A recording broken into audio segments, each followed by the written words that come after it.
आज 16वां चैप्टर पढ़ता हूँ, डीएनए से जातिवृत्त। जातिवृत्त या फाइलोजेनी का अर्थ है विकास की दृष्टि से जीवों का तारतम्य, अर्थात उनकी निम्नता और विकसितता या उच्चता, विकसितता का निर्धारण। जीवों का वर्गीकरण करने वाले को प्रायः जातिवृत्त का निर्णय करना पड़ता है। जीवों को पहचानने, उन्हें नाम देने के साथ उनका वर्गीकरण करना होता है। पौधों और प्राणियों के विकास की व्याख्या करनी होती है। इन सब में जातिवृत्त का निर्णय करना महत्वपूर्ण होता है। जातिवृत्त का निर्णय कैसे होता है? डीएनए से इसमें क्या मदद मिल सकती है? आइए विचार करें। जीवों की निम्नता या उच्चता को दर्शाने वाले गुण निश्चित किए गए हैं। ये अनेक हैं तथा विभिन्न प्रकार के हैं। यहाँ उनका विस्तृत वर्णन करना कठिन है, परंतु इतना कहना काफ़ी है कि जीवों में मनुष्य सबसे उच्च है। उससे नीचे बंदर, फिर गाय, हाथी, घोड़ा, फिर चूहा इत्यादि आते हैं। इनमें से नीचे हैं अंडा देने वाले चिड़िया, गिरगिट, सांप आदि। उनसे भी नीचे है मेढक, मछलियाँ, फिर केंचुआ, घोंघा इत्यादि। और सबसे नीचे है कोरी आँख से न दिखाई देने वाले सूक्ष्म जीव जैसे अमीबा।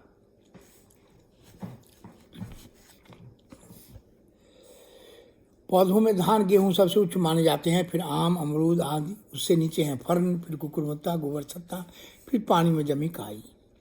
विकास की ये सीढ़ियाँ डार्विन, लेमार्क, हक्सले इत्यादि ने स्पष्ट कर दी थी। पौधों में यह वर्गीकरण पत्तों, फूलों की बनावट, फलों इत्यादि को ध्यान में रखकर किया जाता है। प्राणियों में हृदय, फेफड़े आदि की रचना, भ्रूण का विकास देखकर। जब जो जीवों में काफ़ी फर्क हो, जातिवृत्त का निर्णय करना आसान होता है। लीची तथा काई में लीची उच्च वनस्पति है, यह साधारण आदमी ही बता सकता है। लीची तथा तार में कौन उच्च तथा कौन निम्न है, यह वनस्पति विधि कह सकते हैं। एक सदृश पौधों में ऐसा निर्णय ही नहीं किया जा सकता। धान और टमाटर और बैंगन में विकास का उत्तर अनेक लंबे कठिन प्रयोगों के बाद भी निकलता है। यही बात एक सदृश प्राणियों में भी है।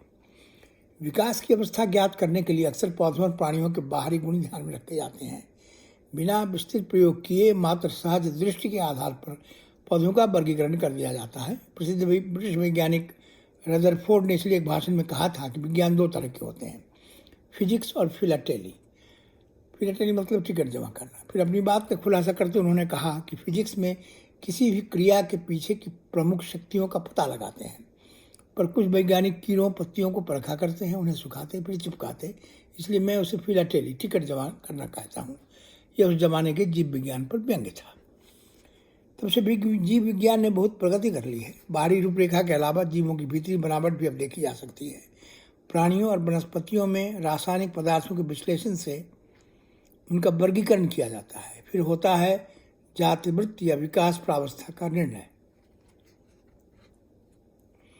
रासायनिक तरीकों से वर्गीकरण अभी भी शैशव में ही है।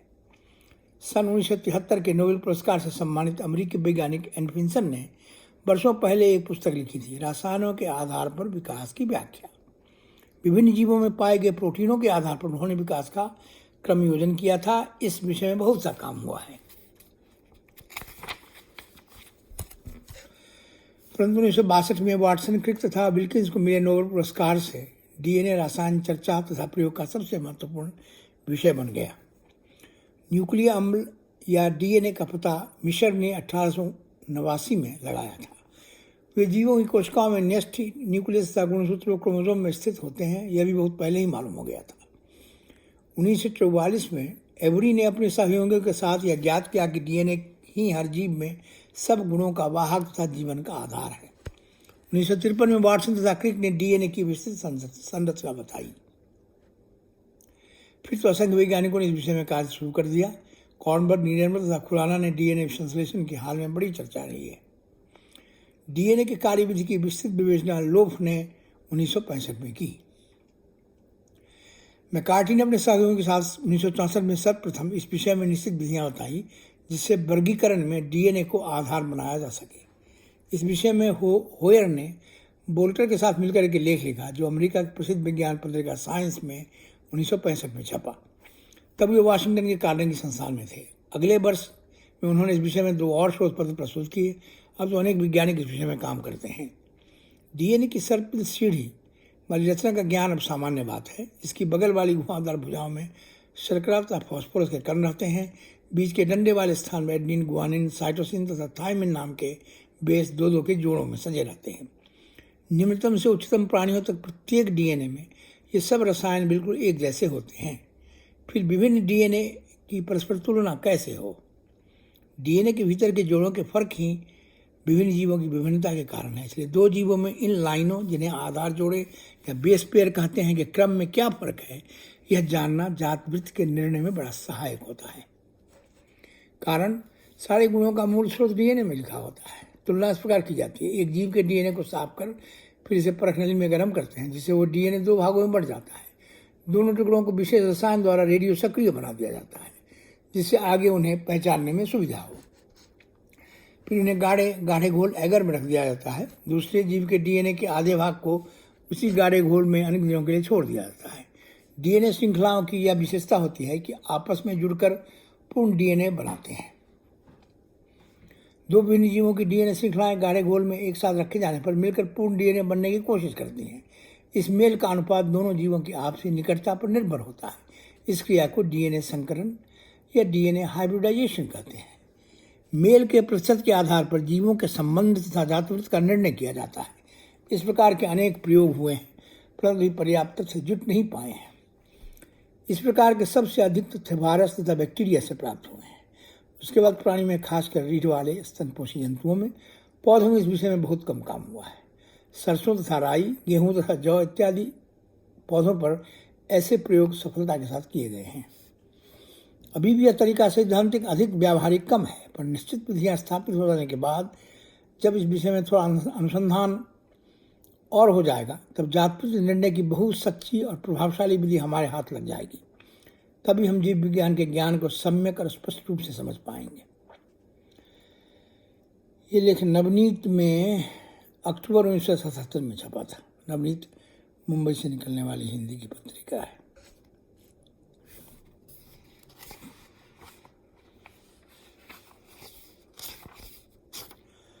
अगला लेख है फाज, अध्याय 17। फाज मतलब बैक्टीरियोफाज, बैक्टीरिया का वायरस। 20-25 वर्ष पहले हमारे देश में हैजे का प्रकोप रहता था। इस रोग की दवाओं में कॉलरा फाज प्रमुख है, ये सब जानते हैं, अनपढ़ देहाती भी। ऐसे भी ये बात सबको मालूम है कि गंगा जल नहीं सड़ता, हैजा बैक्टीरिया द्वारा ही होता है। गंगा के जल में फाज होते हैं। कॉलरा फाज या गंगा के जल के फाज बैक्टीरिया को नष्ट कर डालते हैं। हैजा रोकते तथा गंगा जल को सड़ने नहीं देते। सुप्रसिद्ध अमेरिकन व्यंग्य लेखक मार्क ट्वेन 19वीं शताब्दी में भारत घूमने आए। गंगा जल के नष्ट सड़ने की बात से चकित होकर उन्होंने बनारस के एक अंग्रेज शास्त्री को गंगा जल की परीक्षा करने को कहा। वो वैज्ञानिक बस इतना भर बता पाया कि सचमुच यह जल नहीं सड़ता है। फाज का पता तो बहुत बाद में 1920 में लगा, पर अभी भी इसका जवाब देना कठिन है कि फाज सिर्फ गंगा जल में ही क्यों मिलते हैं। गंगा से जिनका संगम होता है, उन दूसरी नदियों के जल में वो क्यों नहीं चले जाते। फाज शब्द का अर्थ है भोजी, यानी खा जाने वाला। फाज बैक्टीरिया जीवाणुओं को खा जाते या नष्ट कर देते हैं, इसलिए इन्हें बैक्टीरियोफाज, जीवाणु भोजी कहते हैं। फाज इसी का संक्षिप्त रूप है। फाज अत्यंत छोटे होते हैं और इलेक्ट्रॉन सूक्ष्म दृष्टि से ही देखे जा सकते हैं। आकृति में ये छाते टेडपोल या शुक्राणु जैसे लगते हैं। सिर तथा पूंछ का भेद स्पष्ट रहता है। सिर 45-95 मिली माइक्रोन लंबा तथा 45-65 मिली माइक्रोन चौड़ा होता है। 1 इंच बराबर 2500 मिली माइक्रोन। सिर की आकृति गोल, अंडाकार या खटकोणीय हो सकती है।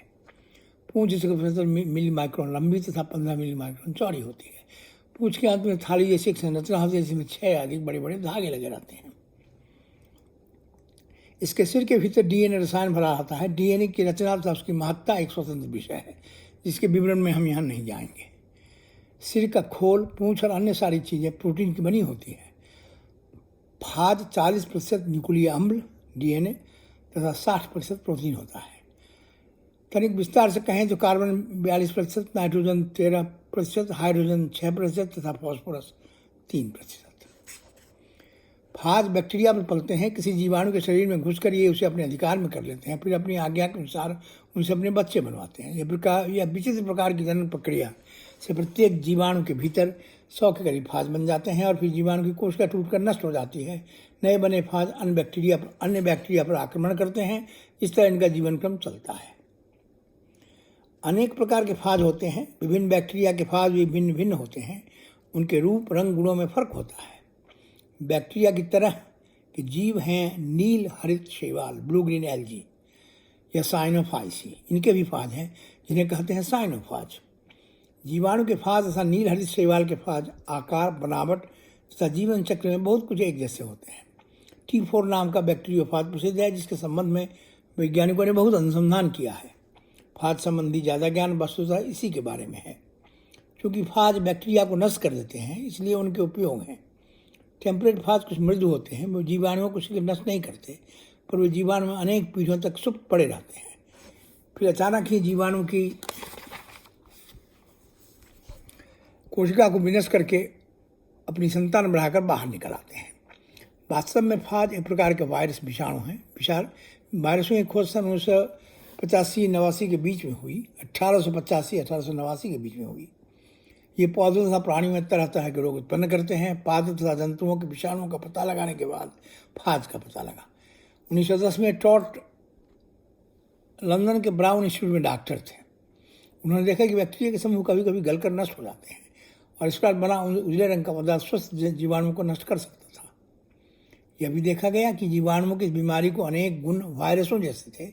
केवल जीवित जीवाणुओं को नष्ट करने की क्षमता, गर्म किए जाने पर नष्ट हो जाना, अत्यंत छोटे छिद्रों से पार हो जाना तथा सूक्ष्म से दिखाई न पड़ना। द हेरल्ड ने इन जीवाणुओं के नष्ट होने का ऐसा ही वर्णन किया। इस विषय में 1925 के बाद हमारा ज्ञान विस्तृत हो चला। साइनोफाज का पता सैफरमैन ने 1963 में लगाया। अनुवांशिकीविदों ने फाज के संबंध में इतना ज़्यादा काम किया है कि विज्ञान की एक नई शाखा ही बन गई है, फाज जेनेटिक्स। जीवों की अनुवांशिक क्रिया को सूक्ष्म स्तर पर समझने के लिए इस प्रकार के काम बहुत सहायक हुए हैं। ज़्यादा विस्तार में न जाकर हम ट्रांसलेक्शन नाम की प्रक्रिया को देखें। नली में वाला प्रयोग सरल है। नली के बीच में जिनमें से जीवाणु आर पार न जा सकें, ऐसे छोटे छेदों वाला एक छन्ना रख दिया जाता है। नली की दोनों भुजाओं में दो भिन्न तरह के जीवाणु रख दिए जाते हैं। एक तरफ की भुजा में कुछ फाज डाल दिए जाते हैं। कुछ देर बाद देखा जाता है कि दूसरी तरफ वाली भुजा में स्थित जीवाणु में पहली तरफ वाले जीवाणु के गुण आ जाते हैं। अब जीवाणु में किसी गुण की कल्पना करें, जैसे कि स्ट्रेप्टोमाइसिन नामक दवा से मारा जाना। पहली भुजा वाले जीवाणु स्ट्रेप्टोमाइसिन से नहीं मारे जा सकते थे, पर दूसरी तरफ वाले मारे जा सकते थे। परंतु खाद को कुछ देर भुजा में रखने के बाद देखा गया कि दूसरे तरफ जीवाणु भी स्ट्रेप्टोमाइसिन से न मरने वाले बन गए। ये कैसे हुआ? छन्ने में से केवल फाज ही गुजर सकता है, इसलिए गुणों का स्थानांतरण वही करता है। इस गहन क्रिया को हम यूँ समझ सकते हैं कि फाज जीवाणु के भीतर प्रवेश करके नए फाज बनाता है। इस समय जीवाणु के शरीर की कुछ वस्तुएं धोखे से फाज के भीतर बंद हो जाती हैं। ऐसा फाज जब छन्ने से गुजर कर दूसरे प्रकार के जीवाणु में प्रवेश करता है तो पहले प्रकार के जीवाणु का गुण उसे दे देता है। इस क्रिया के अनेक उपयोग सोचे गए हैं। दलहन की फसलों में प्रोटीन ज़्यादा होती, क्योंकि इनकी जड़ों में जीवाणु निवास करते हैं, जो वातावरण में से नाइट्रोजन खींचकर इन्हें प्रदान करते रहते हैं। धान, गेहूँ, मकई की जड़ों में ऐसे जीवाणु नहीं रहते जो उन्हें नाइट्रोजन दे सकें, इसलिए उनके दानों में प्रोटीन कम होती है और यूरिया की खाद उनके पौधों को देनी पड़ती है। अगर कोई फाज किसी जीवाणु से नाइट्रोजन जमा करने का गुण लेकर इन पौधों की कोशिकाओं में रखा है तो कितना अच्छा हो। तब तो ऐसे पौधे अपनी नाइट्रोजन की जरूरत हवा से सीधे स्वयं ही पूरी कर लें और यूरिया देने की जरूरत ही न रहे। क्या फाज के द्वारा बुद्धिमान मनुष्यों की बुद्धिमत्ता का गुण किसी बुद्धिहीन में आरोपित करने की चेष्टा भी कभी फलवती होगी? इसे अभी प्रश्न के रूप में ही छोड़ देना ठीक होगा। Thank you.